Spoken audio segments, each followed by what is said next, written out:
പശ്ചിമേഷ്യയിൽ രൂക്ഷമാകുന്ന യുദ്ധത്തിന് അവസാനമുണ്ടാക്കുന്ന ഏത് ഉദ്യമത്തെയും ഇറാൻ സ്വാഗതം ചെയ്യുന്നുവെന്ന് ഇറാന്റെ വിദേശകാര്യമന്ത്രി അബ്ബാസ് അരാഗ്ചി. പശ്ചിമേഷ്യയിലെ സംഘർഷം 3-ാം ആഴ്ചയിലേക്ക് കടക്കുന്നതിനിടയിലാണ് അരാഗ്ചിയുടെ ഈ പ്രസ്താവനയും പുറത്തുവരുന്നത്. ഇസ്രയേലുമായുള്ള ഇപ്പോഴത്തെ യുദ്ധത്തിൽ തങ്ങൾ അയൽ രാജ്യങ്ങളിലെ യാതൊരു സാധാരണക്കാരെയും താമസ സ്ഥലങ്ങളെയും ലക്ഷ്യമിട്ടിട്ടില്ല എന്നും ആക്രമണങ്ങൾക്ക് പിന്നിൽ ഇസ്രയേലായിരിക്കാമെന്നും അരാഗ്ചി കൂട്ടിച്ചേർത്തു.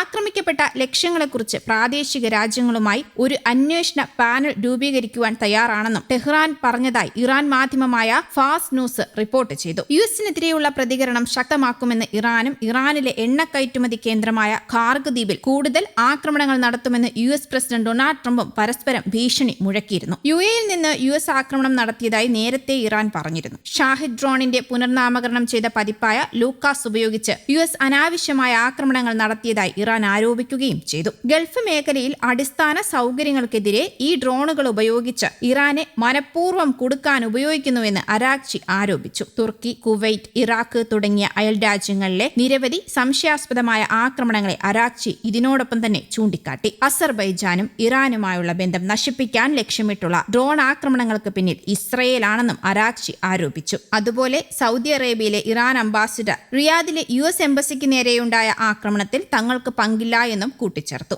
അതിനിടെ ഇസ്രയേൽ പ്രധാനമന്ത്രി ബെഞ്ചമിൻ നെതന്യാഹു ജീവനോടെയുണ്ടെങ്കിൽ തിരഞ്ഞുപിടിച്ച് വധിക്കുമെന്നാണ് ഇറാൻ റവല്യൂഷണറി ഗാർഡ് കോർ ഭീഷണി മുഴക്കിയിരിക്കുന്നത്. നെതന്യാഹുവിനെ ക്രിമിനൽ സയണിസ്റ്റ് പ്രധാനമന്ത്രിയെന്നും IRGC വിശേഷിപ്പിക്കുകയും ചെയ്തു. കൊടും കുറ്റവാളിയും കുട്ടികളെ കൊന്നൊടുക്കുന്നവനുമായ നെതന്യാഹു ജീവനോടെയുണ്ടെങ്കിൽ ഞങ്ങൾ അദ്ദേഹത്തെ തിരയുന്നത് തുടരും, IRGC പറഞ്ഞു. ഈ പ്രസ്താവനകൾ IRGCയുടെ ഓപ്പറേഷൻ ട്രൂ പ്രോമിസ് 4ന്റെ 52ാമത് ഘട്ടത്തിന്റെ പ്രഖ്യാപനത്തിന്റെ ഭാഗമായാണ് പുറത്തുവന്നത്. മേഖലയിലെ ഇസ്രയേൽ താവളങ്ങളെയും US സൈനിക താവളങ്ങളെയും ലക്ഷ്യമിട്ടതായും IRGC പറഞ്ഞു. പ്രസ്താവന അനുസരിച്ച് ഇറാൻ സൈന്യം ടെൽ അവീവിലെ വ്യാവസായിക മേഖലകളിൽ കനത്ത മിസൈൽ ആക്രമണം നടത്തി. ഈ ആക്രമണങ്ങളിൽ ആളപായം സംഭവിച്ചതായും നഗരങ്ങളിലുടനീളം ആംബുലൻസ് സൈറൻ മുഴങ്ങിയതായും അവർ അവകാശപ്പെടുകയും ചെയ്തു. എർബിലിലെ അൽ ഹാരിർ എയർബേസ്, കുവൈറ്റിലെ അലി അൽ സാലാം എയർബേസ്, ക്യാമ്പ് അർഫിജാൻ എന്നിവയുൾപ്പെടെ US സേനയുമായി ബന്ധമുള്ള സ്ഥലങ്ങളെല്ലാം മിസൈലുകളും ഡ്രോണുകളും ഉപയോഗിച്ച് IRGC ലക്ഷ്യമിട്ടതായും പറഞ്ഞു. നെതന്യാഹുവിന്റെ ഗതി അവ്യക്തമാണെന്നും അദ്ദേഹം കൊല്ലപ്പെട്ടതാകാം അല്ലെങ്കിൽ കുടുംബത്തോടൊപ്പം ഇസ്രയേലിൽ നിന്ന് പലായനം ചെയ്തതാകാമെന്നും ഇറാൻ സേന അവകാശപ്പെടുന്നുണ്ട്. ഇസ്രയേൽ പ്രധാനമന്ത്രി കൊല്ലപ്പെട്ടുവെന്ന് സൂചിപ്പിക്കുന്ന പ്രചാരണങ്ങൾ നെതന്യാഹുവിന്റെ ഓഫീസ് എന്നാൽ തള്ളിക്കളഞ്ഞിട്ടുമുണ്ട്. അതേസമയം ഇറാൻ പരമോന്നത നേതാവ് മൊജ്തബ